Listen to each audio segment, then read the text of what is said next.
Hi again, welcome to the lecture of probability that is on mathematical expectations random variables। अब random variables का एक problem यहाँ पे दिया हुआ है और ये प्रॉब्लम है कंटिन्यूअस फंक्शन का। क्यों? क्योंकि यहाँ पे लेस देन ग्रेटर देन की साइन आ गई, इसका मतलब ये कंटिन्यूअस फंक्शन है। First of all random variables का है, कंटिन्यूअस फंक्शन का है और तीसरा है कि मैथमेटिकल एक्सपेक्टेशन का है।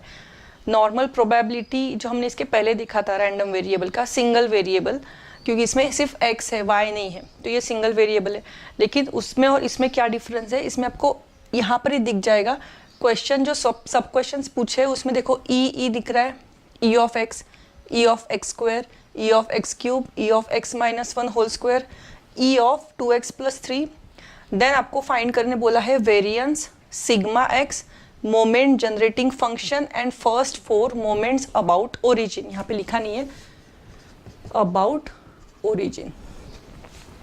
सो 9 क्वेश्चंस जो डिफरेंट 9 क्वेश्चंस इस प्रॉब्लम में पूछ सकते हैं, वो सब के सब मैंने एक ही प्रॉब्लम में कवर कर दिए हैं।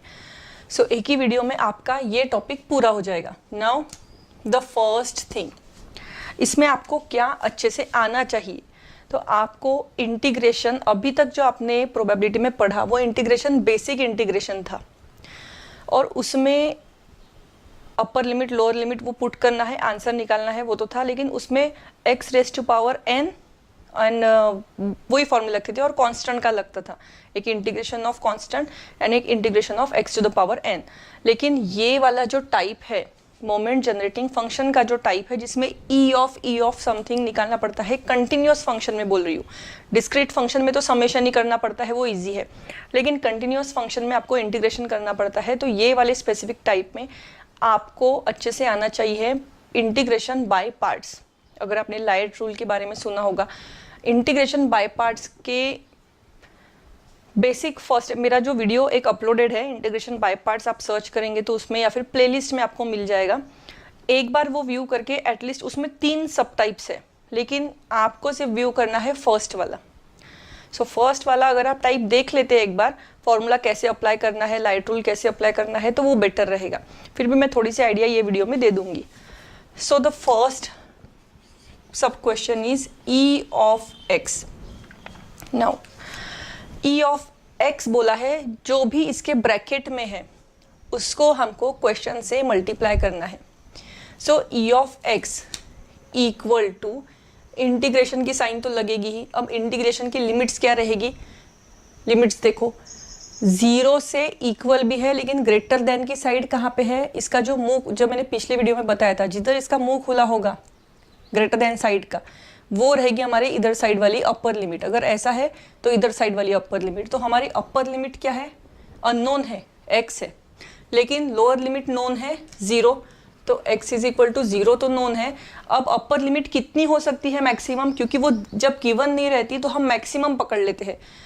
सो मैक्सिमम लिमिट हो गई हमारी इन्फिनिटी। अगर यहाँ पे रहता 2 से 3, 3 से 4, तो यहाँ पे हम 2 से 3, 3 से 4 ऐसे लिमिट्स पुट करते, ठीक है। नाउ 0 टू इन्फिनिटी हो गया, प्रॉब्लम लिख लिया यहाँ पे, तो 2 तो कांस्टेंट है, 2 कांस्टेंट बाहर निकल गया। अब ब्रैकेट में कौन है, x, पहले लिखना है x into e raise to power minus 2x dx। x into जो भी प्रॉब्लम है वो मल्टीप्लाई करना है, लेकिन प्रॉब्लम में कांस्टेंट था 2 की टर्म, वो हमने बाहर ले ली। अगर यहाँ पे देखो सेकंड क्वेश्चन क्या है, ई ऑफ एक्स स्क्वायर बोला है, तो जब हम लोग एक्स स्क्वायर करेंगे तो यहाँ पे कौन मल्टीप्लाई होगा, एक्स स्क्वायर, एक्स की जगह पे। अगर एक्स क्यूब करेंगे तो यहाँ पे मल्टीप्लाई होगा एक्स क्यूब। लेकिन अप्लाई इसके बाद में क्या करना है, लाइट रूल अप्लाई करना है। लाइट रूल में क्या रहता है, logarithmic, inverse, algebraic, trigonometric and exponential. अब ये x तो हो गया अलजेब्रिक का और ये हो गया एक्सपोनेंशियल का। तो इसमें कैसा रहता है कि ऐसे क्रॉस नहीं होना चाहिए एरो, अगर क्रॉस होते हैं तो हम लोग फंक्शन ये जो ये पहले लिखते थे ये बाद में लिखते थे, फिर u इंटू वी अप्लाई करेंगे लाइट रूल। तो इसलिए मैं बोल रही हूँ, अगर डिटेल में पता चाहिए, नहीं पूरे ब्लैंक होंगे, तो फिर आप एक बार वो वीडियो ज़रूर देखिए लाइट रूल का, इंटीग्रेशन बाय पार्ट्स। इंटीग्रेशन का एक फोल्डर है, प्लेलिस्ट है, आई मीन वो प्लेलिस्ट में इंटीग्रेशन बाय पार्ट्स का वीडियो है, उसमें 3 टाइप से, उसका फर्स्ट टाइप आपके लिए सफिशिएंट है।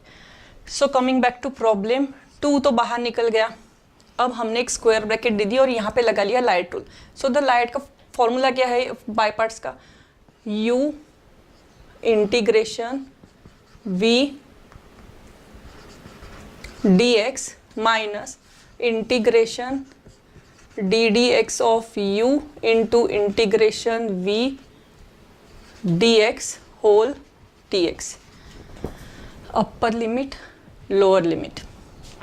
नाउ 2x, अब e raise to power minus 2x का इंटीग्रेशन क्या रहेगा, इसमें थोड़े थोड़े बेसिक फॉर्मूले आपको पता चाहिए इंटीग्रेशन के। e raise to power minus 2x का इंटीग्रेशन रहता है e raise to power minus 2x upon में माइनस 2x का नीचे डेरिवेटिव, डिवाइड होता है डेरिवेटिव माइनस 2x का माइनस 2, माइनस इंटीग्रेशन की साइन वैसे ही, पहले ये ब्रैकेट सॉल्व कर लेनी है, इंटीग्रेशन वैसे ही रखना है, पहले ब्रैकेट सॉल्व कर ली। तो डेरिवेटिव ऑफ x अंदर कौन है, डेरिवेटिव ऑफ x क्या रहेगा 1 इंटू इसका integration e raise to power minus 2x upon minus 2 dx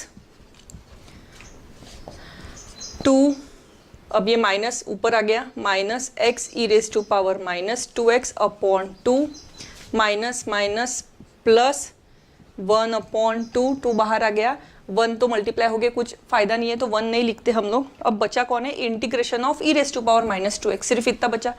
integration of e raise to power minus 2x is again e raise to power minus 2x upon minus 2। तो ये जो minus है हम उसको बाहर निकल के प्लस को कर देते हैं माइनस, 1 मल्टीप्लाई हो गया तो कुछ फायदा नहीं, और इंटू 2 भी आ गया था, अपॉन में माइनस 2 आया था तो वो 2 बचा था, तो ये 2 इंटू 2 ये हो गया 4। अपर लिमिट लोअर लिमिट, अब पहले हम लोग पुट करते हैं या फिर हम लोग 2 पहले अंदर मल्टीप्लाई कर लेते हैं, तो ये 2 से ये 2 कैंसिल हो जाएगा और वो 2 अंदर यहाँ पे भी मल्टीप्लाई होगा, तो यहाँ पे बन जाएगा 2। अब इन्फिनिटी पुट करो तो e raise to power minus infinity is 0, पहली टर्म क्या हो गई 0, minus e raise to power again minus infinity 0, minus एक बार इन्फिनिटी पुट किया x की जगह पूरा, अब 0 पुट करो, अब 0 यहाँ पे आया x में, तो x 0 into anything is 0, minus e raise to power 0 यानी कि कितना होता है 1, anything raise to power 0 is 1 upon 2। अब ये क्या हो गया, ये 0 0 और ये माइनस इंटू माइनस प्लस हो गए, तो आंसर क्या आ गया 1/2। तो अभी ऐसा बोल सकते हैं कि e ऑफ x का आंसर ये आ गया 1/2, मतलब बेसिकली ये वाले इंटीग्रेशन का आंसर आ गया है 1/2। तो हम लोग ऐसा बोल सकते, देखो ये तो आंसर यहाँ पे आ गया, लेकिन ये आंसर हमारे काम आने वाला है e ऑफ x स्क्वायर, ताकि हमारी प्रोसीजर लंबी नहीं होना चाहिए इसलिए।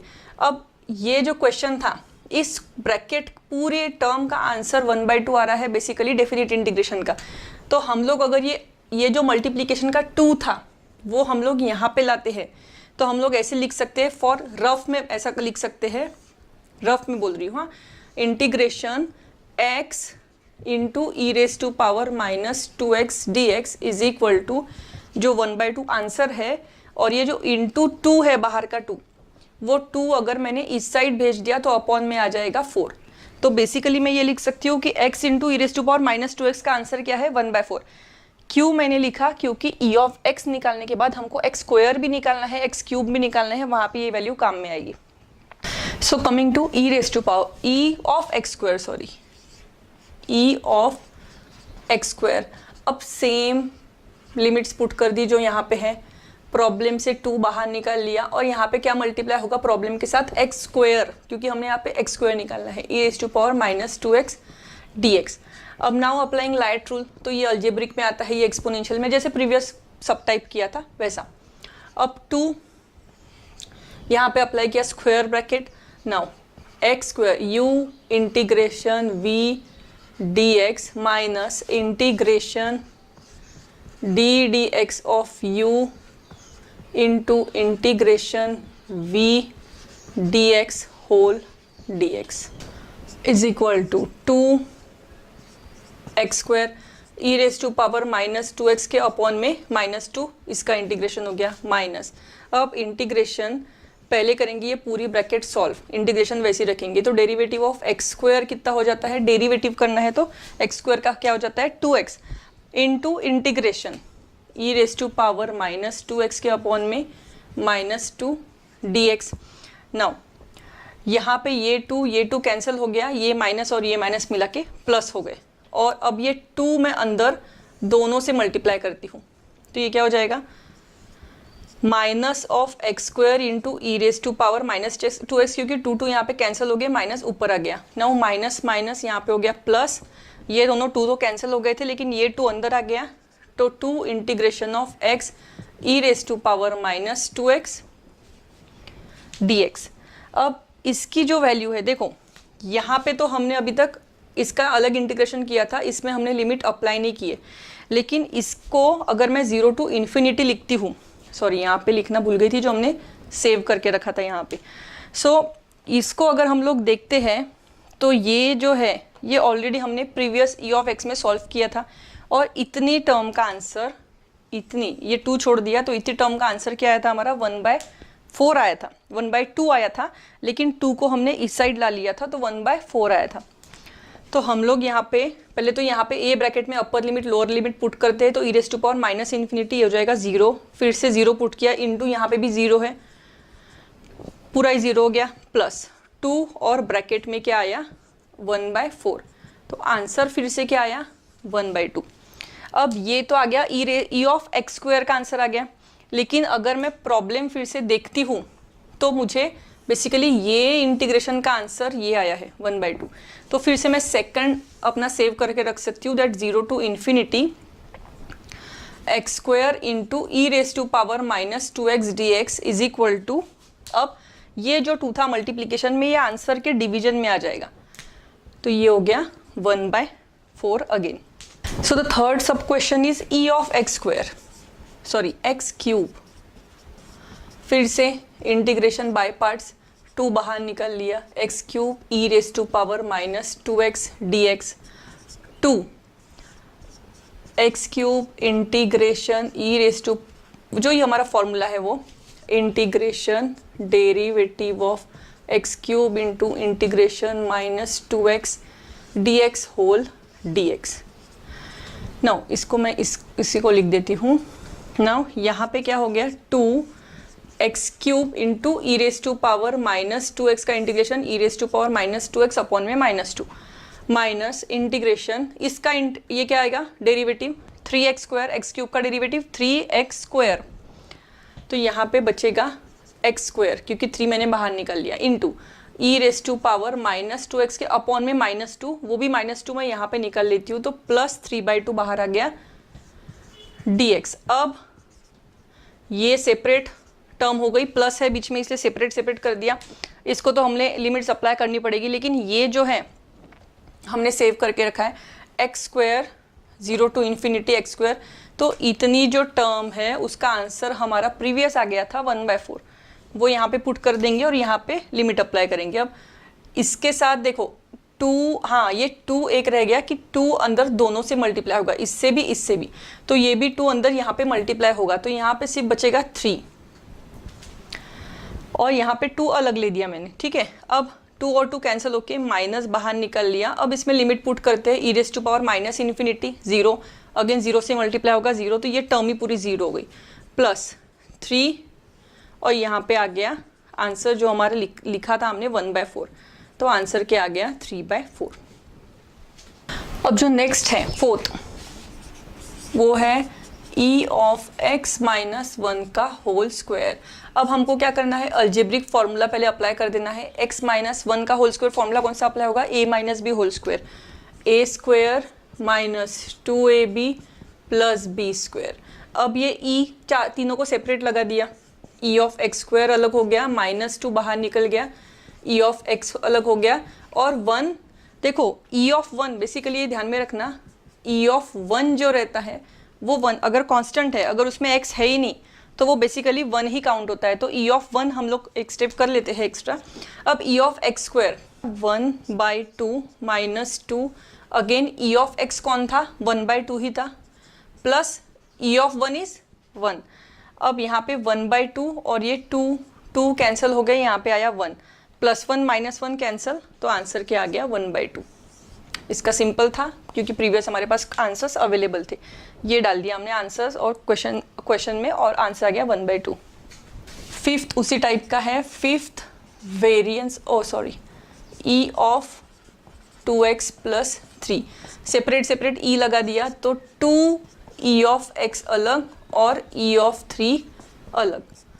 2 इंटू ई ऑफ एक्स कितना आया है 1/2 और ई ऑफ 3 कितना आया है 3, क्योंकि ई ऑफ 3 कांस्टेंट है तो 3 को 3 लिखते, 1 को 1 ही लिखते। 2 कैंसिल होके यहाँ पे बचा 1, यहाँ पे बचा 3, आंसर आ गया हमारा 4। Now variance, sixth is variance. Variance को हम लोग डिनोट करते हैं v ऑफ x। अच्छा, एक बात मैं आपको बताना भूल गई कि ध्यान में रखना, e ऑफ x जो रहता है इसी को मीन कहते हैं और इसी को म्यू कहते हैं, ध्यान में रखना। अगर आपको कभी कभी घुमा के पूछा है, e ऑफ x नहीं बोला है, आपको मीन निकालने बोला है या म्यू निकालने बोला है, सो आप ध्यान में रखना कि हमको e ऑफ x ही निकालना है, उसका ही दूसरा नाम मीन है, उसी को डिनोट करते हैं म्यू से भी। So coming back to problem of variance, so there is a fixed formula for variance which is e of x square minus e of x का whole square। दोनों में फ़र्क देखिए, e of x square जो हमने यहाँ पे निकाला था 1/2 जो हमारा आया था, और e of x का whole square यानी भी हमारा क्या आया था, e of x भी हमारा क्या आया था 1/2, वही यहाँ पे पुट करना है। अब e ऑफ एक्स स्क्वायर हमने पहले ही निकाल के रखा है 1/2 माइनस यहाँ पे 1/2 का होल स्क्वायर यानी क्या हो जाएगा 1/4, क्योंकि 1 का स्क्वायर 1, 2 का स्क्वायर 4। अब 1/2 minus 1/4 is taking LCM and finding answer, or otherwise you can put it in calci and get the answer 1/4. So this is for variance। अब पूछा है seventh is sigma x. Now ये यहीं पे कर देती हूँ क्योंकि ये सिंपल है। तो सिग्मा का फॉर्मूला क्या है, under root of variance. Under root of variance, variance is 1/4, so answer क्या आ गया हमारा 1/2। Now the last two are they are connected to each other, so first we have to find moment generating function। so moment generating function is given by mx of t। अब इसका formula ऐसा रहता है, integration में जो limit से put कर देना, कांस्टेंट है तो उसको बाहर निकाल लेना, e के पावर में tx, ये टर्म फिक्स है, ये ध्यान में रखना, e to the power tx is fixed, okay. And जो प्रॉब्लम है उसको मल्टीप्लाई करना, देन प्रॉब्लम बचा कौन है, e raise to power -2x, ध्यान में रखिए ये term e to the power tx। इसमें 2 था वो बाहर निकाल लिया था पहले ही, सिर्फ बाकी पूरा सेम है, सिर्फ एक्सपोनेंशियल की टर्म हो गई। अब आपने लॉज ऑफ इंडाइसेस देखे होगी, तो लॉज ऑफ इंडाइसेस में मल्टीप्लिकेशन में अगर बेसिस सेम रहे तो पावर होते हैं ऐड, एक्स m और n ऊपर की पावर ऐड हो जाती है, तो यहाँ पे भी बेसिस सेम है e तो पावर हो जाएगी ऐड। यहाँ पे वैसे तो सब्सट्रैक्ट होगी, वाई, बिकॉज tx प्लस भी किया तो ये माइनस है, तो -2x dx। अब ये बचता है e टू द पावर, इनमें से कॉमन निकलता है x, तो यहाँ पे बचता है t-2, या फिर हम लोग इजी करने के लिए हमको -x के फॉर्म में पावर क्यों चाहिए, क्योंकि जब हम पुट करते हैं इनफाइनाइट की लिमिट तो वो जल्दी ज़ीरो होने में ज़ीरो हो जाता है, इसलिए वो तकलीफ नहीं देता। अब -x हम लोग बाहर निकालते हैं तो 2 - t हो जाएगा बेसिकली। देखो अगर हमने इसमें से एक्सप्लेन करती हूँ, इसमें से x निकालते हैं, सिंपल x निकाला तो t-2, इन दोनों में से माइनस भी कॉमन निकाल लो तो ये क्या हो जाते हैं, ब्रैकेट के टर्म्स इंटरचेंज हो जाते हैं, तो 2 - t हो जाता है। कुछ कुछ बेसिक चीज़ों में बच्चे ज़्यादा कंफ्यूज होते हैं, इसलिए मैं बहुत डीप में एक्सप्लेन करती हूँ। नाउ अब यहाँ पे क्या हो गया, हमको करना है integration with respect to x, तो e raise to power -x 2 - t upon में, अगर मैं इसका डेरिवेटिव नीचे करती हूँ तो मुझे पता है x छोड़ा, अगर x मैंने निगलेक्ट किया तो x का डेरिवेटिव क्या आता है 1, x का डेरिवेटिव 1 है, बाकी देखो 2x का नीचे अगर मैं 2x का डेरिवेटिव करती तो 2 आता, 3x का 3 आता, 4x का 4 आता। वैसे ही अगर x को छोड़ दिया तो बाकी टर्म नीचे डेरिवेटिव में आएंगी, तो -2 - t, ये पूरी टर्म x को छोड़ के बाकी टर्म बची हुई अंदर नीचे आ गई, इन्फिनिटी 0। नाउ ये मैंने बाहर ले लिया क्योंकि कांस्टेंट ही है, तो ये माइनस अगर अंदर मल्टीप्लाई कर दिया फिर से तो ये हो जाएगा 2/t-2। अब पहले इन्फिनिटी पुट किया, e raise to power -∞ 0 minus, फिर से 0 पुट कर दिया तो e⁻0 इज़ 1। तो ये आंसर क्या आ गया, -2/t-2। या मैं अगर माइनस दोनों को अप्लाई कर देती हूँ तो 2/2 - t। सो ये है हमारा मोमेंट जनरेटिंग फंक्शन। अब ये इम्पॉर्टेंट है, तो मोमेंट जनरेटिंग फंक्शन मैं यहाँ पे लिख देती हूँ अलग से 2/2 - t, क्योंकि हमारा लास्ट क्वेश्चन है फाइंड फर्स्ट 4 मोमेंट्स। तो फर्स्ट 4 मोमेंट्स को फाइंड करने के लिए हमको जो है ये मोमेंट जनरेटिंग फंक्शन का जो आंसर है वही हमको यूज़ करना पड़ता है। नाउ इसमें कैसा है, फर्स्ट 4 मोमेंट्स बोला है, राइट। μ(1) पहला मोमेंट, μ(2), μ(3), μ(4). एक चीज़ ये ध्यान में रखना है, 4 मोमेंट निकालने तो 4 लिख लिए। दूसरी चीज़ ये ध्यान में रखना है कि t हमेशा 0 रहेगा आंसर में, फाइनल आंसर में, वो तो बात की बात है। लेकिन हमको करना क्या है, हमको इसको करते जाना है डेरिवेटिव, 4 बार डेरिवेटिव। यहाँ पे डेरिवेटिव करके जो आंसर आएगा उसका वापस डेरिवेटिव, उसका वापस डेरिवेटिव, उसका वापस डेरिवेटिव।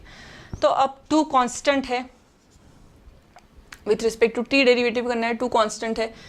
अब बचा है, देखो 2 बाहर निकल गया, 1/2 - t।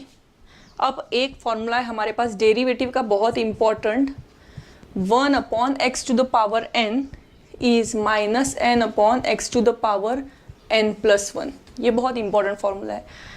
बेसिकली इसका मतलब क्या है कि x यानी पूरी की पूरी ये 2 - t की टर्म हो गई। ये 2 - t की पूरी टर्म की पावर कौन है, हमारी n, वो हमको यहाँ पे पुट करना है। सो फिलहाल यहाँ पे 2 - t की पूरी पावर कितनी है, 1 है। तो हमको यहाँ पे देखो -n, पावर क्या है, n है, और यहाँ पे आंसर में आया है -n। यहाँ पे क्या हो जाएगा, -1 अपॉन पूरी ब्रैकेट की पावर क्या हो जाती है, n+1, यानी कि 1 + 1, यानी कि पावर क्या हो गई, 2।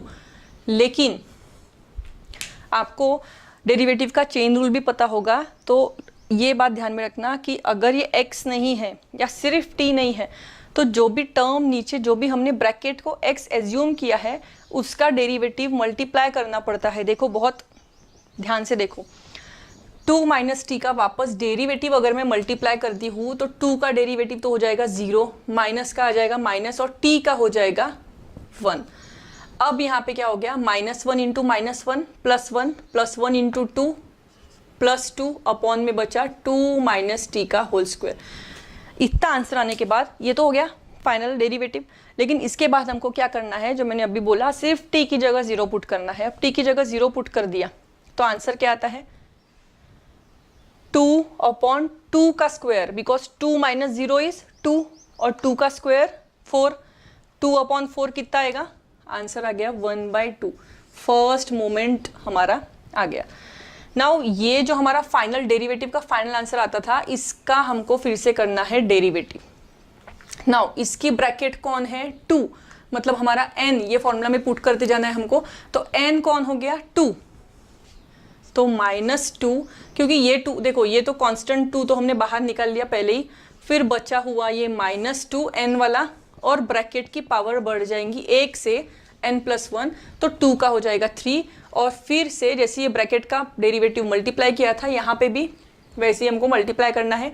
2 का 0, माइनस का माइनस, t का 1। अब -2 × -1 इज 2, 2 × 2 4 अपॉन 2 - t का होल क्यूब। सो इसमें फिर से t की जगह पे 0 पुट कर दिया तो क्या आएगा, 2 - 0 होल क्यूब, यानी कि 2 क्यूब दैट इज 8, यानी कि आंसर आ गया 4/8। और 4/8 कैंसिल होके क्या होता है, 4 × 1 = 4, 4 × 2 = 8। फिर से मोमेंट जनरेटिंग फंक्शन हमारा फर्स्ट सेकंड मोमेंट क्या आया, 1/2। अब ये जो सिंप्लीफाई करके आंसर आया था, इसका फिर से हमने डेरिवेटिव किया। 4 न्यूमरेटर बाहर निकाल दिया, पावर अभी 3 हो गई, तो n हमारा 3 हो गया। ये फॉर्मूला में पुट करो तो ऊपर -3 upon bracket to the power n+1, that is 3 + 1 4, और फिर से इस ब्रैकेट का डेरिवेटिव दैट इज अगेन -1। अब आंसर क्या आया, -1 × -3 3 × 4 12 अपॉन 2 - t का पावर आ गया 4। Again 2 to the power 4 is 2 to the 4, 4 to the 16, 4 16 आता है। 2 to the power 4 is 16, तो 12/16। अब 12/16 यानी कौन से टेबल में आता है, 4। 4 3 ज़ा 12, 4 4 ज़ा 16। आंसर आ गया थर्ड मोमेंट का 3/4। और अब ये फिर से फोर्थ डेरिवेटिव, अब 12 बाहर निकल गए, पावर 4 थी इसलिए ऊपर लिखा -4, 2 माइनस टी की पावर फिर से 1 से बढ़ा दी 5, और इसका डेरिवेटिव फिर से मल्टीप्लाई किया। अब माइनस माइनस प्लस, 12 4 ज़ा 12 12 36, 12 4 ज़ा 48 upon 2 raised to power 5 that is 16 2 ज़ा 32। सो यहाँ पे ये दोनों 4 के टेबल में आते हैं। 4 1 ज़ा 4, 4 2 ज़ा 8, 4 8 ज़ा 32, और ये दोनों फिर से 4 4 2 ज़ा 8, 4 3 ज़ा 12। तो आंसर आ गया 3/2। सो यहाँ पे हमारा ख़त्म होता है ये पूरा प्रॉब्लम कंटिन्यूस टाइप का मैथमेटिकल एक्सपेक्टेशंस का सिंगल वेरिएबल। तो ये होने के बाद हम लोग देखेंगे इसी टाइप से सेम क्वेश्चंस, लेकिन हम लोग देखेंगे फॉर डिस्क्रीट फंक्शन कैसे सॉल्व करना है।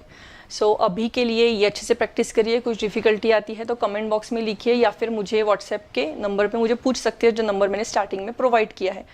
So bye for now, best of luck for your exams, and like करिए, सब्सक्राइब करिए, बेल आइकॉन प्रेस करिए, और अपने फ्रेंड्स के साथ ज़रूर शेयर करिए।